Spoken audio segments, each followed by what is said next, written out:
Hello दोस्तों, स्वागत है आपका सोशल नॉलेज के पर। आज हम बात करने वाले हैं खाना और खाना में क्या फ़र्क है। बहुत सारे बच्चों का जो है कमेंट भी आया था कि दोस्तों इससे पहले हमने बताया था कि पहले हमने बताया था हम्द और सना में क्या फ़र्क है, उस पर हमने बताया था। बहुत सारे बच्चों का कॉल मैसेज आ रहा है कि सर बता दीजिए कि खाना और खाना में क्या फ़र्क है। दोस्तों आज इसी पर हम चर्चा करेंगे, इसी पर बात करेंगे कि खाना और खाना में क्या फ़र्क है। तो दोस्तों देखते हैं पहले कि खाना जो है किसे कहते हैं।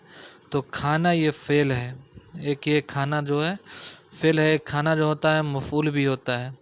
जो सामान आपका रखा रहता है वो भी खाना इस तरह लिखाया जाता है, और एक हाथ से जो उठा के खाते हैं वो खाना होता है। तो इस खाना को जो दोस्तों जो कहते हैं फ़ेल कहते हैं। जो हाथ से उठा के खाने को क्या कहते हैं? फ़ेल कहते हैं। इसके माना है हाथ से मुंह में खाना। ठीक है दोस्तों, तो उस खाने का को खाना बोलते हैं, फ़ेल बोलते हैं। बहुत सारे लोग बोलते हैं दोस्तों कि खाना, जैसे बोलते हैं दवा खाना, वज़ू खाना, गुस्ल खाना वगैरह वगैरह। तो इससे क्या मतलब समझ में आता है दोस्तों? तो इस तरह वो खाना लिखते हैं, इस तरह खाना लिखते हैं। तो इस खाना का मतलब होता है घर। इस खाना का मतलब होता है घर।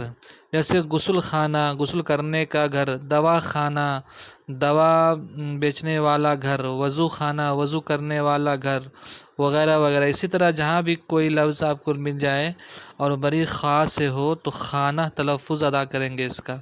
तो इसका हम जो है गुस्ल खाना, तो खाना माने घर होता है और ये होता है खाना।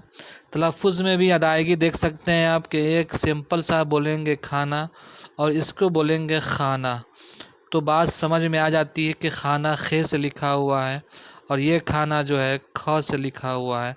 तो दोनों में फ़र्क है दोस्तों।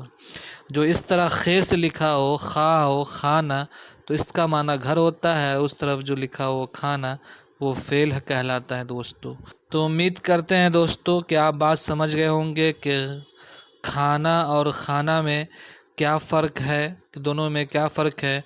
बहुत सारे लोग इस चीज़ से भी नावाकिफ़ हैं और जानते नहीं हैं, इसलिए मैंने इस वीडियो को दोस्तों बनाया है। इसलिए आपसे निवेदन है, आपसे गुजारिश है, अपील है कि इस तरह के वीडियो को देखने के लिए दोस्तों आप हमारे चैनल को सब्सक्राइब कर दीजिएगा, और हम इसी तरह की जानकारी आपके पास लेते आएंगे और बहुत सारी चीज़ें उर्दू के हवाले से सीखने को मिलेगा दोस्तों। क्योंकि अब हमने सेशन शुरू किया है, बहुत सारे ऐसे अल्फाज हैं जो हम जानते हैं लेकिन वो हमें मालूम नहीं रहता इस्तेमाल कहाँ पे करना है। इसलिए हमने सोचा है कि ये सेशन शुरू किया जाए ताकि आपको कन्फ्यूज़न ना हो, आपको जो है कोई डाउटफुल ना रह जाए। तो खाना और खाना में आज ने बताया है, फिर हम दूसरी चीज़ों में कल बताएंगे। आज के लिए इतना ही, फिर मिलते हैं नेक्स्ट वीडियो में। जब तक के लिए थैंक यू सो मच दोस्तों, शुक्रिया।